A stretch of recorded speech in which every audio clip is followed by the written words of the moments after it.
Because I know most of you struggle with the basic tenet of dedication and motivation and concentration. You have TikTok brain. Your mind has been assassinated by the algorithms. You sit there scrolling. This is the average person's life. He sits there, he gets his phone. TikTok, TikTok, TikTok, TikTok. Girl on Instagram. Hi. She doesn't reply because he's a loser. Another girl. Hey. Doesn't reply because he's a loser. TikTok, TikTok. Pornhub. Twitter. Andrew's a human trafficker. Twitter. I'm motivated. I want to be better. Okay, you have to do this. It's really hard. Oh. You have TikTok mind. Your mind fucking attacked. It's been fried like a fried egg. And that's why you can't dedicate yourself to anything. So, if I can force you to dedicate yourself, imagine I forced you. Imagine you're in bed and Top G walks into your room, grabs you by your hair, looks you dead in the eye, and tells you you're a fucking failure. By your hair, you're asleep. Huh?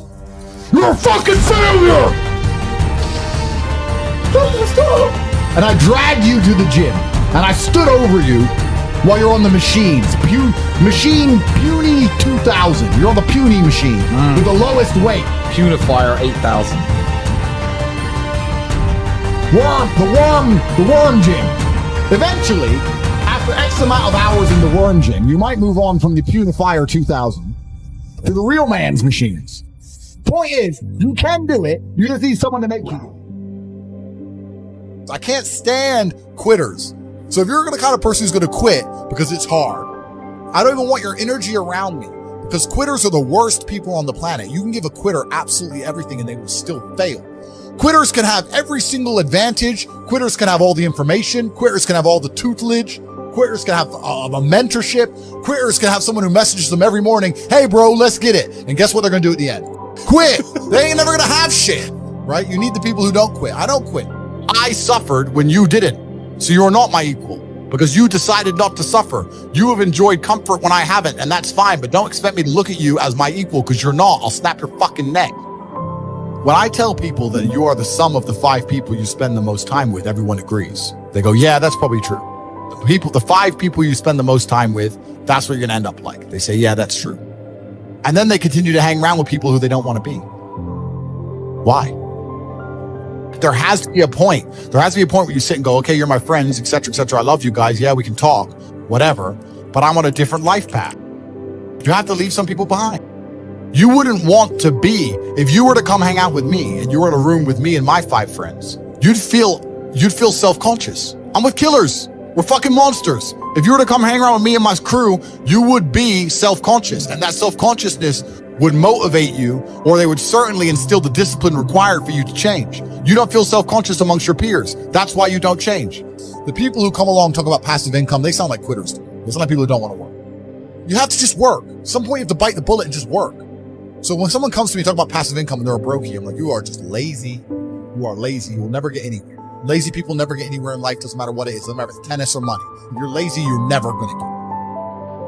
If we were still in the animal kingdom, the lions that you see on TV, they weren't just born big lions. They had to fight other lions. They had to fight to get that antelope. They had to fight other animals, hyenas, jackals. They had to fight to be the boss. We're living in a comfortable world now where people think, oh, it doesn't matter. It doesn't matter. But you know what? To some degree, it does matter. It does matter. And I'll tell you who it matters to. It matters to your soul and it matters to God. There's nothing that God hates more than sloth and laziness. If God were to create a man and that man were to sit around and do fuck all, God will frown upon you. It's why you're never lucky.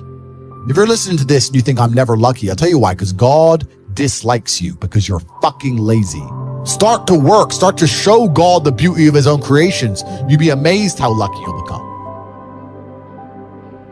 Genuinely ask yourself the question, you at home, if you had done those things for the last 2 years, you never skipped a training, you never wasted time, you never scrolled TikTok, you never sat aimlessly on the internet typing in garbage, never played video games, you never wasted time. Imagine the person you would be. There is a version of you that does those exact things. That person is waiting for you. And the only thing that's stopping you from being that person is your monumental laziness. You can have it. How do you want to live? How do you want to die? How do you want to be remembered? Don't ask yourself, why me? Instead, ask yourself, now what am I going to do about it? What are you going to give up? What are you going to sacrifice? What are you willing to forgo? You got all the talent in the world, but are you obsessed? Is it all you ever think about? What do you want to be in life? Losers let it happen. Winners make it happen. Losers see thunderstorms. Winners see rainbows. Losers see icy streets. Winners put on their ice skates. Losers take chances. Winners make choices. It's all in the way you choose to think. If you focus on something every single day and you ask yourself, how can I improve it? And you demand from yourself that somehow it has to get better, you will master that area of focus. I don't care what it is. You've just gone through the worst situation of your life. You're in the hardest season of your life. Something's happened, and maybe you failed. But I need you to know that failure is not final. It's formative. It is part of the process. It's part of the journey. Your failure matters as much as your success. How do you think you're going to grow if you don't ever fail? And yet there's some of you right now, you failed, and you think, well, I guess I'm a failure. No, failure is an event. It's never a person. When you fail, that doesn't make you a failure. As long as you're still breathing, you have the chance to try again. Failure is nothing but fuel for your future. Failure is a research project. Failure is what you use to know how to do it right. Every one of my successes is stacked on top of failures.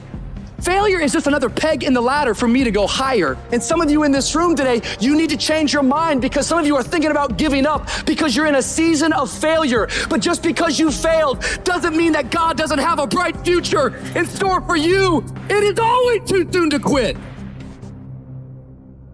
There is no light without dark. There is no such thing as a successful person without a failure. Without the failures, there's no success. You need both. For there to be winners, there has to be losers. When you're working at your dream, somebody said the harder the battle, the sweeter the victory. Oh, it's sweet to you. It's good to you. Why? See, when it's hard and there's a struggle, see, what you become in the process is more important than the dream. That's far more important. The kind of person you become, the character that you build, the courage that you develop, the faith that you're manifesting. Oh, it's something that you get up in the morning, you look yourself in the mirror, you're a different kind of person. You walk with a different kind of spirit. And people know that you know what life is, that you have embraced life. You know it was hard, but you did it hard.